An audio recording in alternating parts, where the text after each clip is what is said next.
नाज़रीन आदाब, खबरनामे में आपका खैर मकदम। मैं हूं गौहर रसूल पीरजादा। खबरनामे की शुरुआत हेडलाइन से।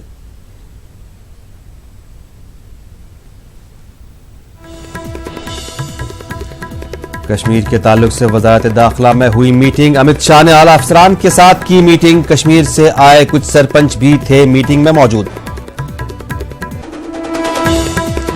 एक सीनियर डॉक्टर की लिंचिंग के खिलाफ आसाम में डॉक्टरों का एहतजाज। तिब्बी खिदमात मुतासिर। 31 अगस्त को जोरहट में सीनियर डॉक्टर देवेंद्र दत्ता को हुजूम ने पीट पीट कर किया था कत्ल।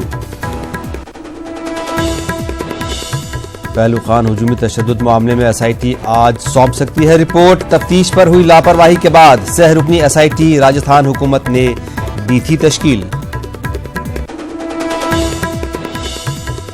आजादी के बाद किसी मजहबी मुकाम को नहीं किया जा सकता है तब्दील। सुप्रीम कोर्ट में मुस्लिम फरीक की दलील। अयोध्या तनाज़े पर अदालत में 18वें रोज भी बहस जारी।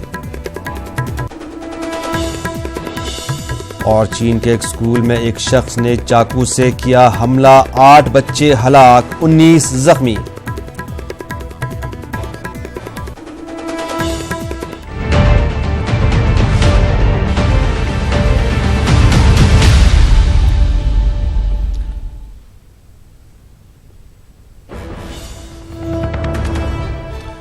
और इस वक्त की एक बड़ी खबर। आजम खान की हिमायत में उतरे मुलायम सिंह यादव।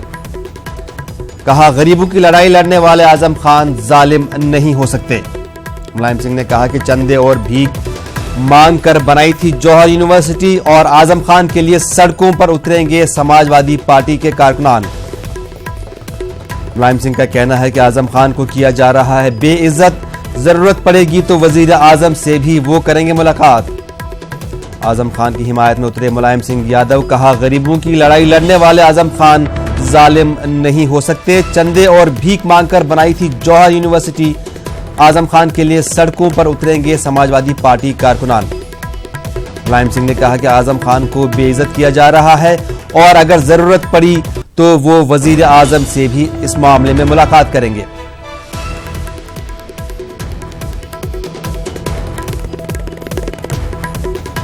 आजम खान की हिमायत में उतरे। भीख मांग करके चंदे से बनाई गई यूनिवर्सिटी और जिसमें मेरा भी सहयोग और हमारे साथियों को सहयोग रहा। देश से और विदेश के कुछ उनके मित्र थे, उनसे मिल के लेकर के एक विश्वविद्यालय बनाया। अब वो विश्वविद्यालय जो बारा और आजम का जहाँ तक सारी जिंदगी मेहनत की बहुत ही साधारण पैदावार है। गरीबी में जो सबसे ज़्यादा पैदावार होता है उससे मामूली कुछ ज़्यादा हुआ। एक साधारण पैदावार में जंग लेकर के उन्होंने शिक्षा प्राप्त की पूरी। अलीगढ़ यूनिवर्सिटी के वो नेता भी हो गए छात्र संघ के। और इस तरह से आजम खान ने बहुत मेहनत करके सब कुछ किया, लेकिन आप समझिए यूनिवर्सिटी जो बनाई तो मैंने बताया कि भीख मांग करके, और इतनी अच्छी यूनिवर्सिटी बनी है शायद आप लोगों ने देखा हुआ। बड़ी यूनिवर्सिटी है और सारी जिंदगी उन्होंने मेहनत से यूनिवर्सिटी बनाई है। आजम खान। तो आजम खान की हिमायत में उतरे मुलायम सिंह। कहा, गरीबों की लड़ाई लड़ने वाले आजम खान कभी जालिम नहीं हो सकते। उन्होंने चंदे और भीख मांगकर ये जौहर यूनिवर्सिटी बनाई है। आजम खान के लिए सड़कों पर उतरेंगे समाजवादी पार्टी कारकुनान, ऐसा कहा मुलायम सिंह यादव ने। और ये उनका ये कहना है कि आजम खान को बेइज्जत किया जा रहा है। अगर जरूरत पड़ी तो वो वजीर आजम से भी मुलाकात करेंगे। तो आजम खान की हिमायत में उतरे मुलायम सिंह यादव। इस मामले पर मजीद जानकारी हासिल करेंगे हमारे साथी तारिक कमर से। तारिक, आखिर आजम खान उतर ही मुलायम सिंह यादव उतर ही आए आजम खान की हिमायत में और उन्होंने कहा कि अगर जरूरत पड़ी तो समाजवादी पार्टी कारकुनान सड़कों पर उतरेंगे। हाँ देखिए, बहुत बड़ा बयान ही है ये और जाहिर है कि इसकी तवक्को भी की जा रही थी समाजवादी पार्टी के सरबराह से। लेकिन मैं आपको बता दूं कि रोज एक सिलसिला है जो आजम खान के खिलाफ मुकदमों का सिलसिला शुरू हुआ है गुज़िश्ता 1-1.5 माह से जी। मुख्तलिफ मौज़ूआत पर मुख्तलिफ बुनियादों पर मुकदमे रजिस्टर्ड किए जा रहे हैं, FIR दर्ज की जा रही हैं और सिर्फ आजम खान ही नहीं बल्कि उनके बेटे के खिलाफ, उनकी बहन के खिलाफ, उनकी बीवी के खिलाफ। तो देखिए ये बात तो कहीं ना कहीं वाज़ेह है कि जो सियासी इंतकाम की कार्रवाई थी वो बीजेपी ने शुरू की थी और बिलखुसूस वजीर आला योगी आदित्यनाथ की जानिब से ये इशारे थे कि उनको छोड़ा नहीं जाएगा, बख्शा नहीं जाएगा। तो इस अंदाज की कार्रवाइयों की तवक्कुआत तो की जा रही थी, लेकिन इतना बड़ा हो जाएगा मामला ये पता नहीं था, क्योंकि अब जो मुकदमे हो रहे हैं उसमें मुख्तलिफ बुनियादों पर हो रहे हैं। जमीनों के मुकदमे हैं, नाजायज प्रॉपर्टीज को कब्जाने के मुकदमे हैं और बहुत सारे ऐसी चोरी के मुकदमे हैं और मतलब छोटे छोटे इश्यूज पर मुकदमे हो रहे हैं। अब वो लोग जो कमिश्नर नहीं उठाते थे वो अदालत पहुंच रहे हैं बाकायदा। तो मुख्तलिफ मराहिल, मुख्तलिफ तरीकों से उनको फंसाने की कोशिश की जा रही है और उसमें ये भी मुमकिन है कुछ मुकदमे सही हों। ये नहीं कहा जा सकता है कि वो मुकम्मल तौर पर पाक साफ हो सकते हैं, तो उन कहीं ना कहीं कोई खामियां हो सकती है। लेकिन जिस अंदाज से मुकदमों का सिलसिला मुतवातिर कर दिया गया है उससे ये अंदाजा जरूर होता है कोई ना कोई सियासी इंतकाम है जिसको हुकूमत लेना चाहती है, जिसको बरसरे इख्तियार पार्टी लेना चाहती है। और उसी की हिमायत में आज मुलायम सिंह ने वाज़ेह तौर पर ये इशारे दे दिए हैं कि आजम खान के खिलाफ जुल्म हो रहा है, एक सोची समझी साजिश के तहत जुल्म हो रहा है और इसके खिलाफ समाजवादी पार्टी अरकान को सड़कों पर उतरना पड़ेगा। जरूरत पड़ेगी तो वो खुद वजीर आजम से इस सिलसिले में बात करेंगे। ताहम अभी वो देखेंगे कि यूपी हुकूमत का क्या नजरिया है, कुछ मौके में तब्दीली आती है, कार्रवाई में तब्दीली आती है या नहीं। लेकिन तारिक एक बात यहाँ पे जानना चाहेंगे, समझ में नहीं आती है कि आखिर इतना वक्त क्यों लगा आजम खान को, माफ कीजिएगा मुलायम सिंह यादव को आजम खान की हिमायत में कुछ बोलने के लिए। और उसके अलावा फिलहाल किसी भी समाजवादी पार्टी के लीडर खास करके अखिलेश यादव ने भी फिलहाल आजम खान की हिमायत में कुछ खास बात नहीं कही है। देखिए बहुत अहम सवाल आपने किया है और ये सवाल कई रुखी सवाल है, इसलिए भी ये अहम है क्योंकि देखिए जहाँ तक आजम खान का ताल्लुक है तो आजम खान को जो पार्टी में हैसियत हासिल है उससे इनकार नहीं कर सकते हैं आप। आजम खान की जहाँ तक हिमायत का ताल्लुक अखिलेश यादव का है तो अखिलेश यादव ने पार्लियामेंट में उसके चेहरे बोला था। और देखिए यहाँ पर बयान अखिलेश का भी आना चाहिए था, जरूर आना चाहिए था, ये भी लोग तवक्को कर रहे हैं। समाजवादी पार्टी के दूसरे जो लीडर है वो भी मुसलसल खामोश थे। तो देखिए मसला क्या था कि जब तक ये इंफरादी लड़ाई रहेगी तब तक हुकूमत के खिलाफ कोई आवाज बुलंद नहीं करेगा, क्योंकि कहीं ना कहीं तमाम तर सियासी लोगों में खामियां होती हैं।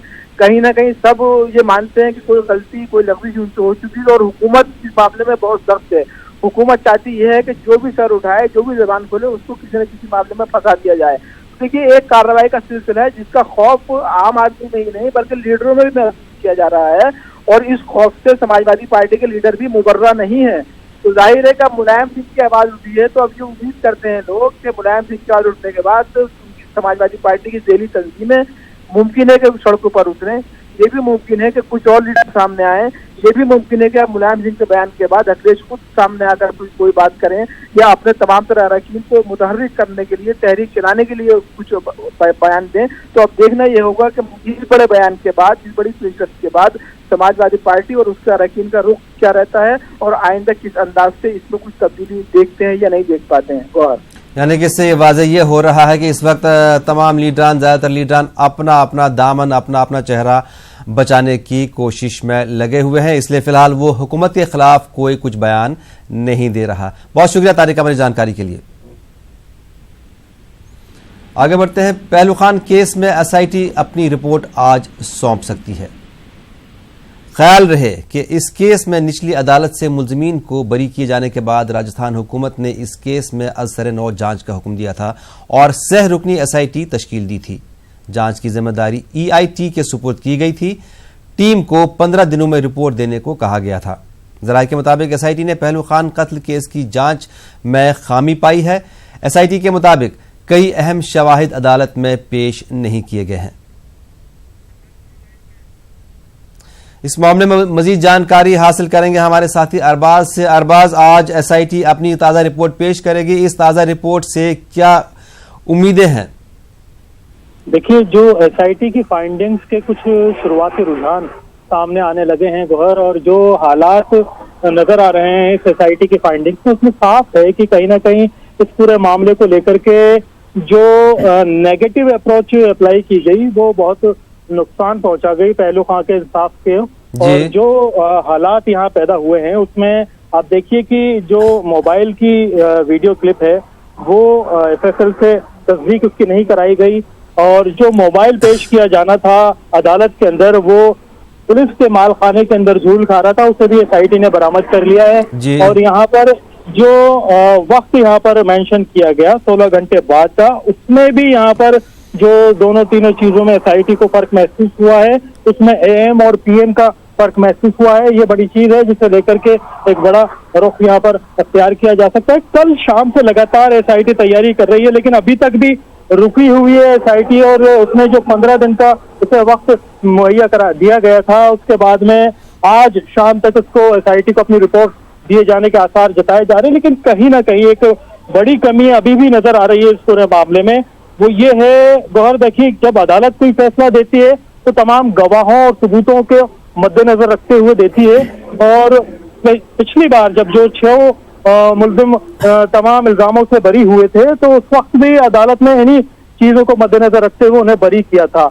अब सवाल ये है कि सबूत मुहैया हो और अदालत तक पहुंचाए जाए, चाहे वो मोबाइल की क्लिप की तस्दीक हो FSL से, चाहे मोबाइल हो, चाहे वो गवाह हो जो कि मुकर गए और अदालत तक नहीं पहुंचे। क्योंकि पहलू खां ने 6 लोगों के नाम खुद अपनी हयात में बताए थे, और जिन लोगों के नाम का जिक्र किया था उस पर यह सवालिया निशान लगा दिया गया था कि जब हमला अचानक हुआ तो पहलू खां उन नामों की तस्दीक कैसे कर सकता है जिन लोगों को वो जानता ही नहीं। अचानक करने वाले हमलावर की पहचान उसने कैसे की। फिलहाल इस पूरे मामले में गवाहों को जुटाया जा रहा है, सबूतों को जुटाया जा रहा है, ताकि अगली बार जब ये अदालत में जाएं तो मुंह की न खाएं, और पहलू खां को इंसाफ दिला करके अदालत से कुछ जो जवाब है और कुछ इंसाफ है पहलू खां के उन परिवार को और अहले खाना को दे सकें कि हमने उनके लिए इंसाफ जो है हासिल किया है। जी अरबाज, जब पहलू खान का कत्ल हुआ था, जब पहलू खान की लिंचिंग हुई थी, उस वक्त एक वीडियो उसी वक्त वायरल हुआ था। उस वीडियो के बाद ही ये मालूम हुआ था कि पहलू खान का कत्ल हुआ है, और किस तरह से कत्ल हुआ ये सब ने देखा। ये सारे टीवी चैनल्स पर वो वीडियो लगातार कई दिनों तक चलता रहा है। तो आखिर ऐसी उस टीम में ऐसी क्या खामी थी कि उस टीम ने उसी वीडियो को अपनी रिपोर्ट में पेश नहीं किया, और जो इस बार जो रिपोर्ट पेश करेगी तो क्या ऐसा उम्मीद की जा रही है कि वो वीडियो भी उस सबूत के तौर पर पेश करेगी? देखिए, मैंने जो नेगेटिव अप्रोच की बात बताई, चाहे पुलिस का एक कांस्टेबल से लेकर के SP तक, और जो होम सेक्रेटरी हैं राजस्थान के वो, और गृह मंत्री ज्योति गुलाब उस वक्त में, उन तमाम लोगों की जिम्मेदारी थी कि बुनियादी सबूतों की तस्दीक की जाती, उन्हें परखा जाता, उन्हें सही वक्त पर अदालत में पहुंचाया जाता। लेकिन यहाँ SIT ने जो फाइंडिंग्स किए, ये बड़ा सवाल इस पूरे सिस्टम के ऊपर खड़ा किया है कि नीचे से लेकर के ऊपर तक तमाम लोग इस तैयारी में जुटे थे कि कोई सबूत वहां तक ना पहुंचे। ये एक बड़ी चीज है। अब उस वीडियो की भी तस्दीक कराई जाएगी FSL से, और 2 वीडियो थे, क्योंकि एक वीडियो दिखाया जा रहा है बार बार, और इससे 2 वीडियो बनाए गए थे। बनाने वाले एक मोबाइल को भी जब्त किया गया था जो कि मालखाने में धूल खा रहा है, उस मोबाइल को भी बाकायदा एज ए एविडेंस प्रोड्यूस किया जाएगा अदालत के सामने। और यहाँ पर एक बड़ी चीज ये है कि जो 15-16 इन्होंने गवाह नॉमिनेट किए थे, उनमें वो तमाम लोग आने से अदालत में मुकर गए थे कि हम लोग नहीं पहुंचेंगे, और पुलिस इस पूरे मामले में कोई ना तो जवाब दे सके कि हम क्यों कामयाब नहीं रहे उन तमाम गवाहों को अदालत पहुंचाने में, और क्यों वो लोग मुकर गए। अब उन लोगों की काउंसलिंग की जाएगी और कोशिश ये की जाएगी कि सबूत और गवाह दोनों अदालत तक पहुंचाया जाए, ताकि इस बार मामला कमजोर ना पड़े। जी बिल्कुल, उम्मीद ये की जाती है कि इस बार तमाम गवाह और सबूत अदालत के सामने पेश किए जाएंगे। बहुत शुक्रिया अरबाज जानकारी के लिए। आगे बढ़ते हैं। आसाम में आज डॉक्टर एहतजाज कर रहे हैं, जिसकी वजह से वहां पर तिब्बी खिदमात मुतासिर हो रही हैं। एक सीनियर डॉक्टर की लिंचिंग के खिलाफ ये डॉक्टर एहतजाज कर रहे हैं। वाज़ेह 31 अगस्त को जोरहाट में सीनियर डॉक्टर देवेंद्र दत्ता को हुजूम ने पीट कर मार डाला था। इस केस में पुलिस ने अब तक 36 अफराद को हिरासत में ले लिया है। दरअसल गुज़श्ता दिनों देवेंद्र दत्ता की निगरानी में इलाज के दौरान एक मरीज ने दम तोड़ दिया था, जिस पर मरीज के रिश्तेदारों ने उन्हें पीट कर मार डाला था।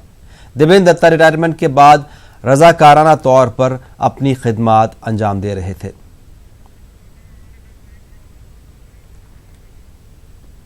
और इसी बात पर जानकारी हासिल करने के लिए हमारे नुमाइंदे जोरहाट से गौतम बोरा हमारे साथ जुड़े हुए। गौतम, ये पूरा मामला क्या है? आखिर इस डॉक्टर को किस वजह से पीटा गया? क्या मरीज को क्या परेशानी थी, क्या बीमारी थी जो उसका जो उसने दम तोड़ दिया और डॉक्टर को भी पीट दिया गया।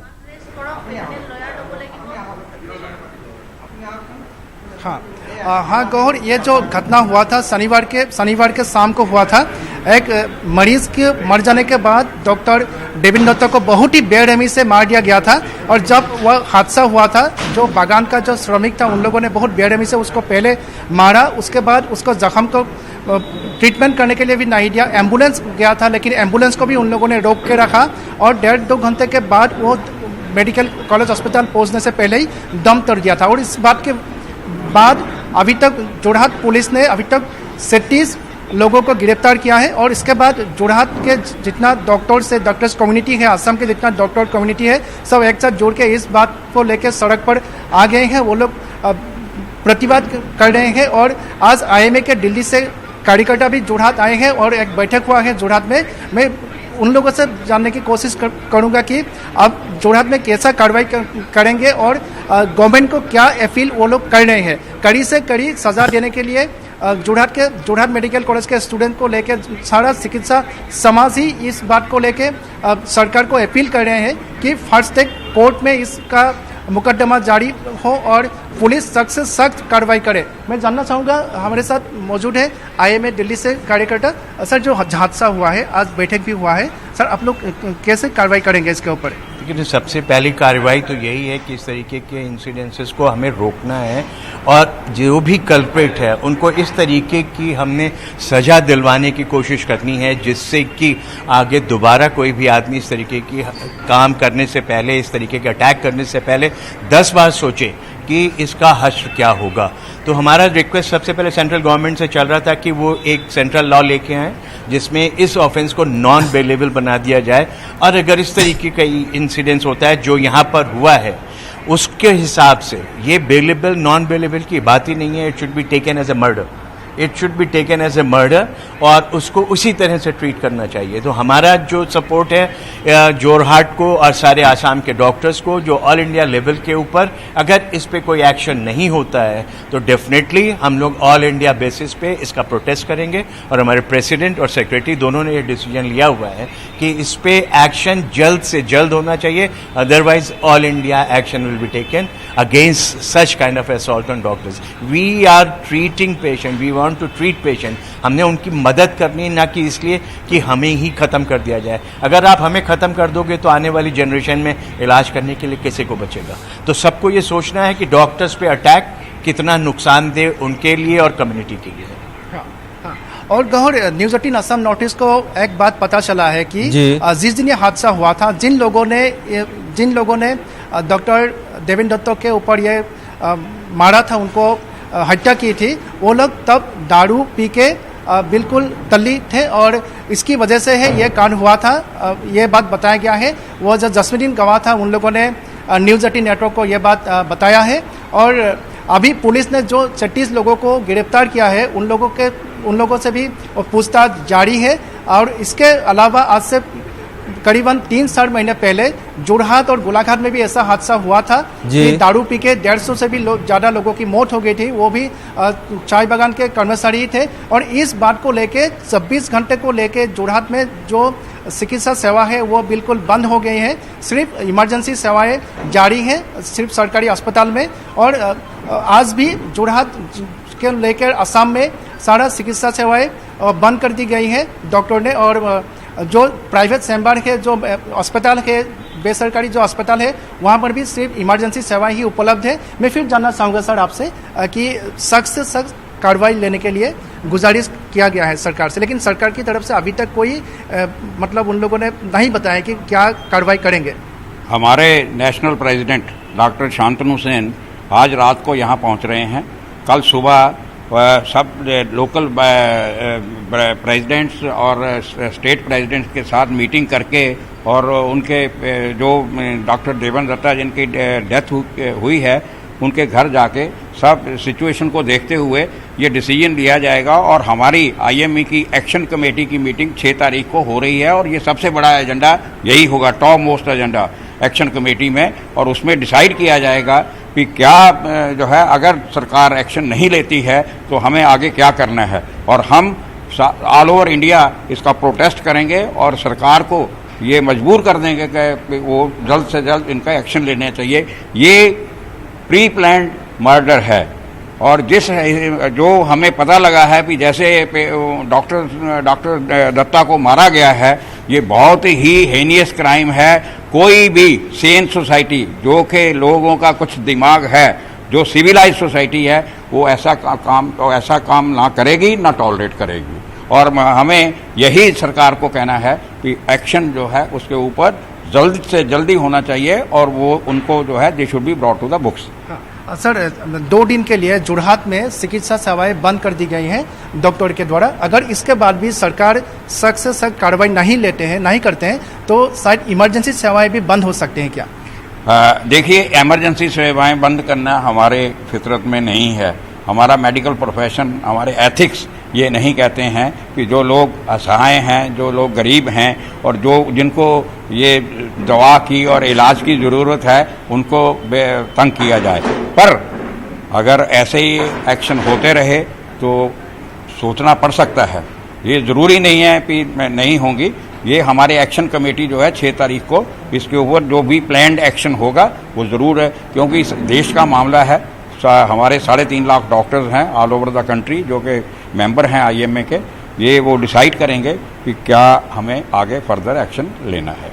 धन्यवाद। और गौहर, इस बात को लेकर, जोरहाट के इस हादसे को लेकर सारा देश के डॉक्टर रिएक्ट कर रहे हैं, वो लोग प्रतिवाद कर रहे हैं और इसके बाद भी सरकार क्या व्यवस्था लेते हैं, क्या एक्शन लेते हैं, उसके ऊपर ही निर्भर करेंगे कि इसके बाद इस मुद्दे को किस तरह लिया जाएगा। गौहर जी, बहुत शुक्रिया गौतम इस तमाम जानकारी के लिए।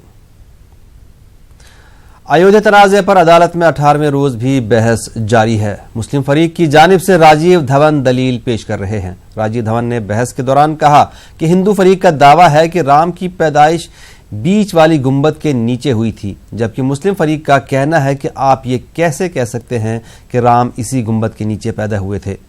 आपका दावा ठोस शवाहिद पर मबनी नहीं है।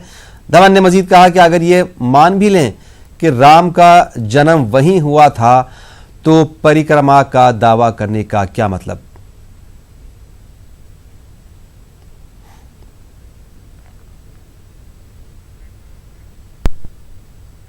सतलुज यमुना लिंक कैनाल यानी SYL मामले की आज सुप्रीम कोर्ट में समाअत हुई। कोर्ट ने मामले को 4 महीने के लिए टाल दिया है। हमारे नुमाइंदे ने इस मामले में कोर्ट ने क्या कुछ कहा उसका जायजा लिया।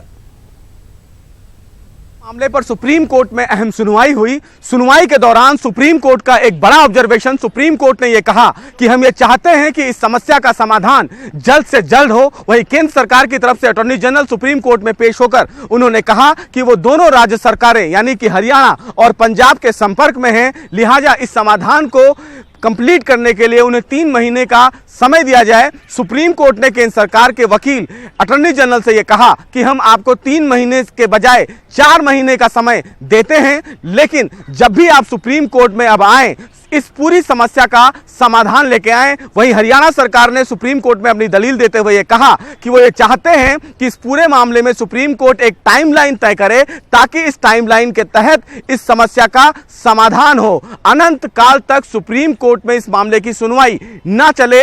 लेकिन आज की जो बड़ी बात है वो यही है कि केंद्र सरकार ने सुप्रीम कोर्ट में यह आश्वस्त किया कि वो दोनों राज्य सरकारों के संपर्क में हैं और जल्द से जल्द इस समस्या का समाधान निकाला जा सकता है। हालांकि सुप्रीम कोर्ट ने SYL मामले की सुनवाई 4 महीने के लिए टाल दी है, तो अब देखना यह होगा कि 4 महीने के बाद जब सुप्रीम कोर्ट इस मामले की सुनवाई करेगा तो क्या दोनों राज्य सरकारें इस समाधान के साथ सुप्रीम कोर्ट में आती हैं या फिर नहीं। कैमरामैन दीपक बिष्ट के साथ सुशील पांडे, न्यूज़ 18 दिल्ली। छत्तीसगढ़ के साबिक वजीर आला अजीत जोगी के बेटे अमित जोगी को गिरफ्तार किया गया है। साबिक रुकन असेंबली अमित जोगी को धोखाधड़ी के मामले में गिरफ्तार किया गया है। इस दौरान जोगी के बंगले पर भारी तादाद में उनके हामी मौजूद रहे। भूपेश बघेल मानसिक संतुलन खो बैठे हैं। भूपेश बघेल सत्ता के मद में इतने चूर हो गए हैं कि उनको न्यायपालिका, भारत की न्यायपालिका की कोई परवाह नहीं है। वो सोचते हैं छत्तीसगढ़ की पुलिस हाईकोर्ट के ऊपर है। छत्तीसगढ़ हाईकोर्ट ने अभी हाल ही में 3 महीने पहले फैसला दिया कि अमित जोगी पे लगाएगा आरोप गलत है। अमित जोगी कंवर आदिवासी जाति के हैं और अजीत जोगी के जन्म स्थान के संबंध में जो विवाद उठाया गया था, भारत सरकार के गृह मंत्रालय के सचिव ने जाके वहाँ बयान दे दिया कि उनकी नागरिकता के बारे में, उनके जन्म स्थान के बारे में कोई संदेह नहीं है। हाई कोर्ट ने उसको अपने फैसले में शामिल भी कर दिया। पर भूपेश बघेल इतना घबरा गया है कि दंतेवाड़ा में अभी उपचुनाव है, आज ही मेरा उम्मीदवार वहाँ नामांकन दाखिल कर रहा है, उसको लग रहा है कि हम हार जाएंगे, अमित जोगी वहाँ ना पहुँच पाए। तो अमित जोगी को हाई कोर्ट का आदेश होने के बावजूद भी गिरफ्तार कर लिया है। फजाइये की ताकत में आज जबरदस्त इजाफा हुआ है। 8 अपाचे हेलीकॉप्टर्स फजाइये के बेड़े में शामिल किए गए हैं। पठानकोट एयरफोर्स स्टेशन पर एक प्रोग्राम का इनेकाद किया गया, जिसमें BS धनोआ ने खिताब करते हुए कहा कि अपाचे हेलीकॉप्टर्स तमाम बड़े बड़े ऑपरेशंस अंजाम देने की सलाहियत रखते हैं। अपाचे में डेटा शेयरिंग के साथ साथ टारगेट को एंगेज करने की भी सलाहियत है। उन्होंने कहा कि अपाचे दुनिया के सबसे बेहतरीन अटैक हेलीकॉप्टर्स में से है।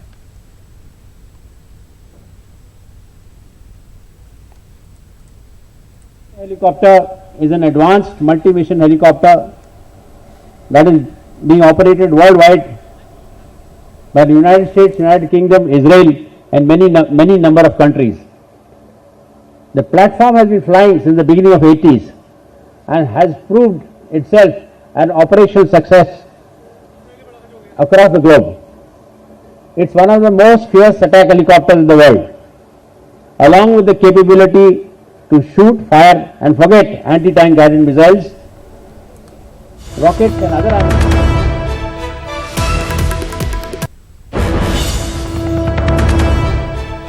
और इस वक्त ये एक बड़ी खबर, इकबाल अंसारी पर हमला किया गया है। इकबाल अंसारी बाबरी मस्जिद के मुद्दई हैं और उन पर एक शूटर ने हमला किया है। एक बड़ी खबर इस वक्त, इकबाल अंसारी पर हमला किया गया है। इकबाल अंसारी जो बाबरी मस्जिद के मुद्दई हैं, उन पर एक शूटर ने हमला किया है। इकबाल अंसारी के मुहाफिजों ने उनका दिफा भी किया, लेकिन इकबाल अंसारी पर हमला किया गया और एक शूटर ने उन पर हमला किया। इकबाल अंसारी के मुहाफिजों ने उनका दिफा किया।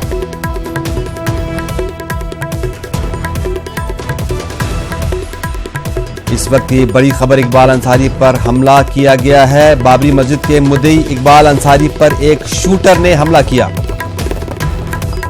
इकबाल अंसारी के मुहाफिजों ने उनका दिफा किया। बैनुल अक़वामी शूटर रितिका सिंह ने उन पर हमला किया है।